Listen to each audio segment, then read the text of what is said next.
Muling na nagumpay ang kampanya ng Adwana kontra smuggling. Ito ay matapos na makumpiska ang milyong-milyong pisong halaga ng puslit na gamot mula sa ibang bansa. Darito ang report ni Noel Perfecto. Isa pang smuggler ng mga illegally imported medicines ang kakasuhan ng Customs Bureau matapos ang mismong sina Customs Chief Rufy Biazon at Intelligence Chief Danilo Lim ang nanguna sa pagpapasampa ng kasong paglabag sa Tariff and Customs Code of the Philippines.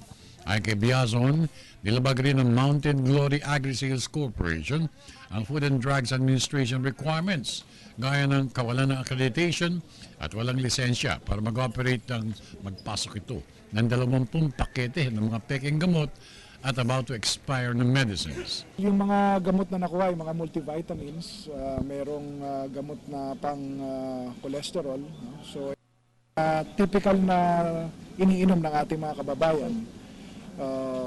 Ang kapuna-puna kasi dito yung expiry date ng mga gamot na nakalagay sa label ng packaging niya ay basically expired products ito. No? So kung dumating pa sa merkado, baka pa ito ay nabili no, ng ating mga kababayan at makapinsala pa sa kanila.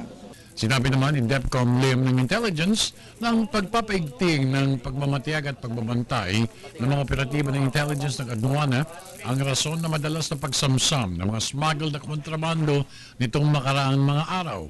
Dahil dito, sinabi ni Lim na lalo pa nilang palalawakin ang kanilang pagharang at pagtutup sa mga smuggler na nagpapahirap sa kaban ng bayan. Lalong gumaganda dahil mapapansin ninyo, sunod-sunod itong mga huli natin. Ano? A few days ago, nanghuli tayo ng mga pekeng mga sigarilyo, mga pangsiga, mga food ingredients. Tapos ito mga pekeng mga gamot naman.